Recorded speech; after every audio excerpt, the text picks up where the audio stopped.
Hello everyone, it's Lindsay, and today I'm back with another Bible journaling process video for you guys. I'm continuing to work through the third Grace and Gratitude kit from Illustrated Faith and DaySpring. I do believe this kit is still available, so I will have that link down below for you guys. I'm trying to wrap up these kits as new kits are coming out this week and next week, so stay tuned for those. And so I'm kind of jumping around with the devotional content and working on it kind of out of order from the 100 Days journal. So today I'm working on the Boldness devotional.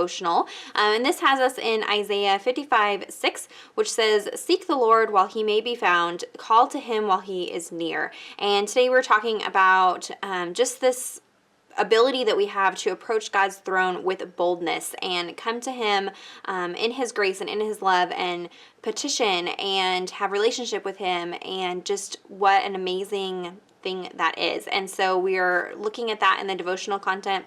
And in our study today, Shauna has some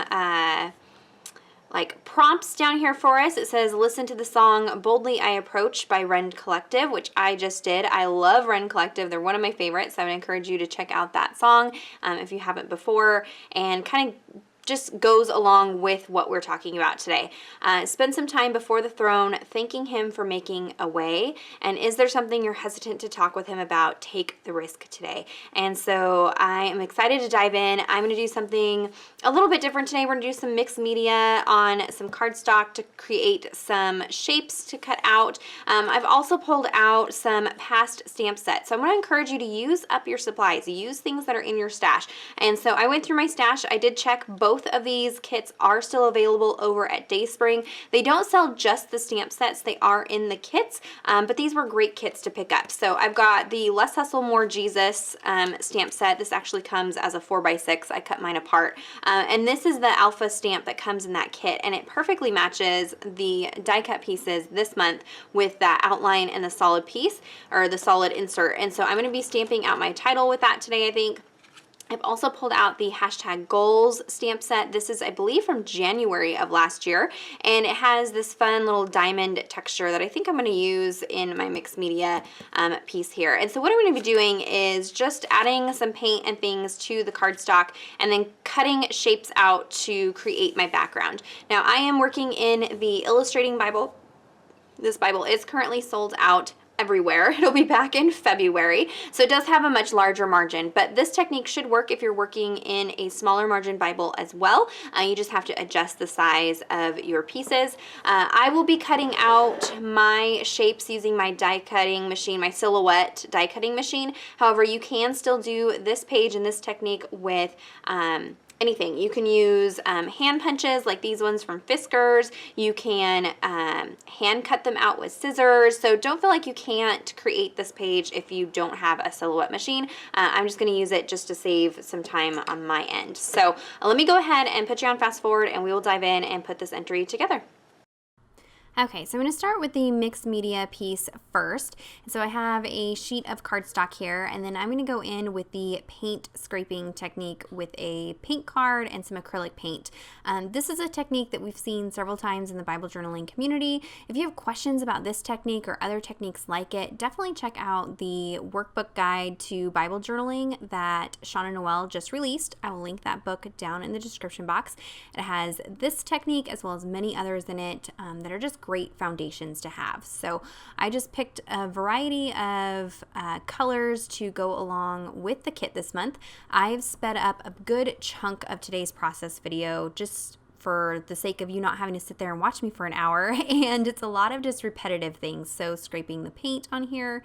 I'm going to go in with this piece of bubble wrap, and this is another technique that you can find in that workbook guide. So I'm just going to brush some acrylic paint onto the bubble wrap and smash that on there, and really I'm just going for lots of textures. I am trying to leave some white space, some blank areas, and I'm also trying to work, edge to edge. That way I can get as many pieces cut out of this sheet as I possibly can. At this point, it just looks like Hot Mess Express, but don't worry, it all comes together when you cut out the shapes. I'm going to go in with this texture stamp.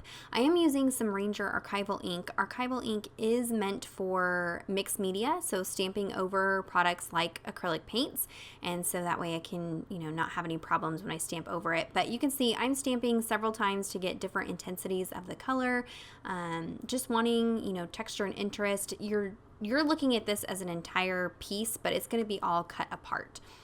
As a finishing touch, I'm going to go in with some watercolor splatters. This is one of my favorite things to do for any kind of mixed media or Bible journaling in general. It's just a big, fluffy, wet brush and lots of paint splattered on there. So I'm going to go ahead and dry this really well.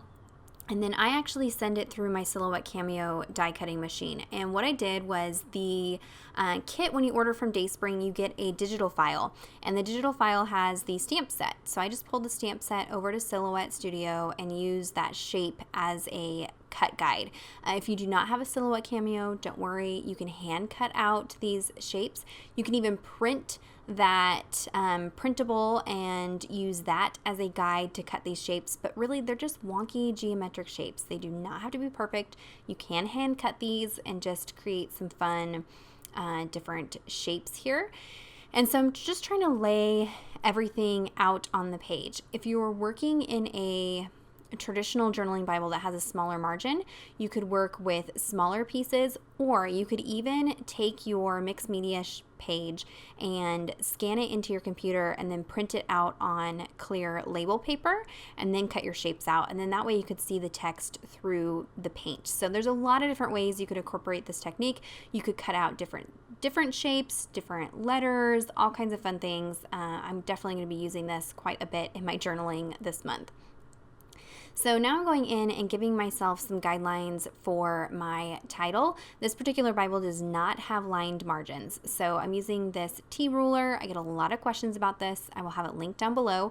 It is a 12-inch ruler, and then I had my husband hack off the end of it, so it's about 8.5 inches long now, and that way it fits in my illustrating Bible, and I can just loosely pencil in some guidelines for my title.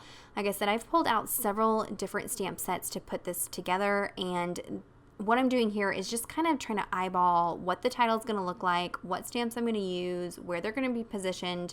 I'm even writing out my title so I make sure I don't misspell anything. All of that before I even begin stamping. And that way I'm less likely to make errors. They still happen sometimes, but this just kind of helps with that. This stamp set from the Less Hustle, More Jesus, you can see you're going to get a lot of my head because I'm going right over the top of it to make sure that those letters are all lined up on that line.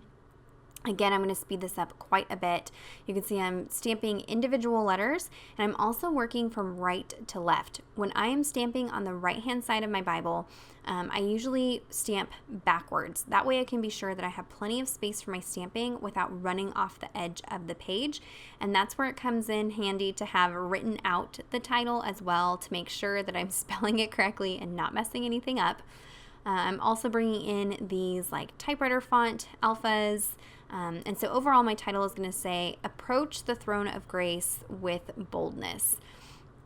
So I'm just kind of mixing and matching all those different stamps. And then here is where I'm going to go in and do some brush lettering. Very similar to what I did with my last entry for this kit for the Forever page. I will link that down below for you guys to check that out. So I'm just trying to get an idea of where that brush lettering is going to go. And like my previous entry, I kind of mixed in some of those die cut pieces and created this repetitive word. So those are all the word boldness in different fonts and things like that. And I'm just going to layer it up just for some added interest. So here I'm going in with that black watercolor and doing some brush lettering. I've pulled the stamp sets close to me so I can look at the lettering that's on the stamp sets and kind of mimic some of that style that you see in those stamp sets, but it's not going to be perfect. It's going to be messy. Initially when I looked at this, I was like, I don't like this, but it all kind of pulls together. You can go back in and kind of clean up some of your lines if you need to. But the nature of this particular font that is used is it's brush letter, it's hand done. So it's very messy, very imperfect, and that is an easy one to replicate on your own. Now just going in after everything is dry and erasing my guidelines.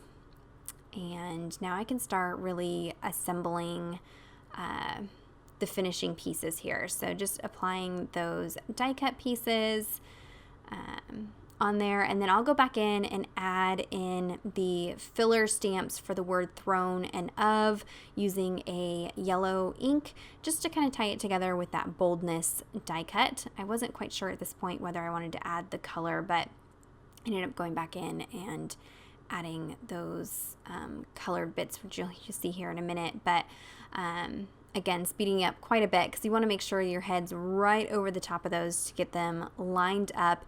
And again, I want it to be slightly off and kind of messy. That is just kind of the nature of mixed media, and so it's okay if it's imperfect looking with all of these other aspects that I'm putting on there. I did go ahead and add some pen detail to these wonky shapes, and this just really helps define them and tie in that bold black from the stamping and watercolor brush lettering, and kind of ties those all together. And then we can start adhering those down. So I want to have some of them hanging off the edge of the page. I'm also being sure at the bottom there to leave myself some room to do my journaling, so I'm just keeping that in mind. I did try out a few different tabs, and in the end decided none of the tabs really worked well. So that top wonky shape I'm actually going to leave hanging over the top of the page as the tab, but these other ones that are hanging off the edges, I will trim those down, and you'll see that here in a second what that looks like. There you go. I'm also going to add in some watercolor splotches, and this really just pulls everything together. It makes it all look like it works together and ties it in. So once that is dried, I can go ahead and work on my journaling. Now, just like my last entry that I did for this kit, I'm going to start with this little stamp clustering that says 2019 this year, and kind of use that as the starting of my journaling, and just journal out a short little prayer, you know, just that my goal this year is to be more bold in how I approach God with my prayers, and also be bold in just being open to Him using me in new and crazy ways this year, and being bold about that and being open to that. And so I just kind of journaled that in my prayer here. So I'll go ahead and just add my little journaling lines, again using that ruler. You'll see that ruler almost in every one of my videos now that I'm working in this Bible. It is so helpful for lining up stamps and die cuts and journaling lines and things like that. I went ahead and highlighted the verse, added a date stamp, and that is it for the entry today. So if you have any questions or comments, be sure to leave those down below. Check out the description box for links to everything that I mentioned. Head on over to the blog for more close-up photos, and give this video a thumbs up if you enjoyed it. Subscribe to my channel if you're not already subscribed, and until next time, thank you so much. Bye-bye.